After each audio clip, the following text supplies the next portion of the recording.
আমার নাম তিতলি, আমার হাজবেন্ডের নাম নিখিলেশ বড়ুয়া। আমাদের স্বামী স্ত্রীর মাঝে ভালোবাসার কোনো কমতি নেই। আমি ওকে নিজের চেয়েও বেশি ভালোবাসি, যেটা সব ওয়াইফরাই বাসে। বলে নেওয়া ভালো, আমার ফিগার কিন্তু চোখ ধাঁধানো, সুডৌলো বক্ষ আর ঠোঁট জুড়ো পাকা আঙুরের মতো, আর গাল দেখতে দারুণ, যে কেউ দেখলেই জিভে জল এসে যাবে। কলেজে থাকতেই বেশ কয়েকটা প্রপোজাল পেয়েছিলাম, কিন্তু নিখিলেশ আমার একমাত্র ভালোবাসা, তাই ওসব আমি পাত্তা দিতাম না। ভাবছিলাম ও চাকরি পাওয়া মাত্রই বিয়ে করে নিব। ভগবানের আশীর্বাদে এবার ওর ভালো একটা কোম্পানিতে চাকরি হয়ে যায়, স্যালারিও মোটামুটি ভালো। তাই দুজন 5 বছরের রিলেশন শেষ করে বিয়ে করে শহরে চলে আসলাম। ও সকালে বের হয়ে যায় অফিসে, আমাদের মিলন প্রায় প্রতি রাতেই হতো।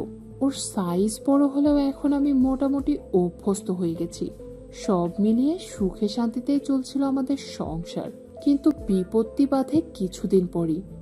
নিখিলেশের এক বন্ধু চাকরির খোঁজে শহরে আসে। ওর নাম সমীর, সম্ভ্রান্ত পরিবারের ছেলে, তবে এলাকায় তার নাম ডাকও বেশ খারাপ।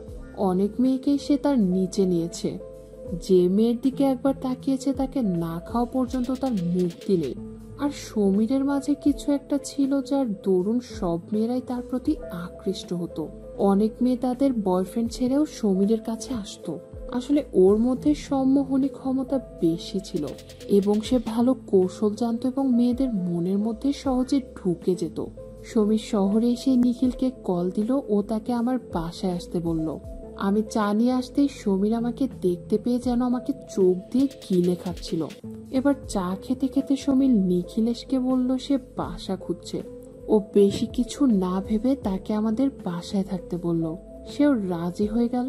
চাকরি পাওয়া পর্যন্ত আমাদের বাসায় থাকবে এমন কথা হলো। সেদিন রাতে আমি নিখিলেশকে অনেক করে বললাম, কেন এমন একটা মানুষকে বাসায় থাকতে দিলে? দেখছিলে না কেমন ভাবে আমার দিকে তাকিয়েছিল? ও বলল, আরে তুমি অযথাই দুশ্চিন্তা করছো, ও আমার বন্ধু, এমন কিছু করবে না যাতে সম্মানহানি হয়। পরদিন সকালে ও অফিসের জন্য বের হয়ে গেল। এদিকে খুব খারাপ একটা ঘটনা ঘটে গেল। ঘটনার পর আমি কাঁদতে থাকলাম। নিখিলেশ অফিস থেকে এসে এই অবস্থায় দেখে আমাকে বলল, কি হয়েছে সোনা, কাঁদছো কেন? আমি তখন বললাম, তুমি চলে যাওয়ার পর আমি স্নান করতে বাথরুমে ঢুকি, তখন মনে হচ্ছিল কেউ যেন আমাকে দেখছে বাইরে থেকে। যাই হোক, স্নান থেকে বেরিয়ে আমি গেলাম ঠাকুর পুজো দিতে। ঠাকুর ঘরে ঢুকতেই পেছন থেকে কেউ আমাকে চাপটে ধরলো, আমার ঘাড়ে চুমু খেতে শুরু করে। আমি জোর করে নিজেকে ছাড়িয়ে নিয়ে পিছন ফিরে দেখি তোমার বন্ধু সমীর। তখন সমীর বলল, বৌদি একবার সুযোগ দিয়ে দেখো, তোমাকে সুখের সাগরে ভাসিয়ে দেব। আমার আদর খেলে নিখিলেশের আদর আর ভালো লাগবে না তোমার। এটা বলার পর আমি কষিয়ে তার গালে একটা চড় মারি আর বললাম, আমার সতীত্ব এত ঠুনকো নয়, তোর মতো অনেকেই আমার পেছনে দিনরাত ঘুরতো, কেউ পাত্তা পাইনি, তুইও পাবি না। এই বলে আমি চলে আসি। আমার কথা শুনে নিখিলেশের মাথায় রক্ত উঠে যায়। ও সমীরের ঘরে গিয়ে তাকে অকথ্য ভাষায় গালাগালি করে ঘর থেকে চলে যেতে বলল।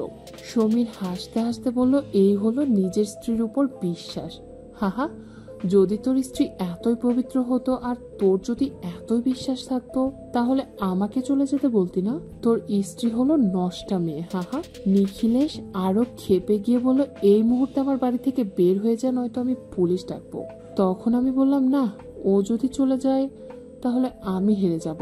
আমার সতীত্বের উপর আমার বিশ্বাস আছে। ও এই বাড়িতেই থাক, দেখিও কি করতে পারে। তোর কাছে 1 সপ্তাহ সময় আছে, তুই যদি হেরে যাস তাহলে তুই এই বাড়ি থেকে নাকে খত দিয়ে বের হয়ে যাবি।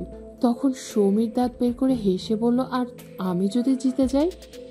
এই কথা শুনে নিখিলেশ আর আমি দুজনেই একে অপরের মুখের দিকে তাকালাম, কিন্তু কেউ কোনো কথা বললাম না।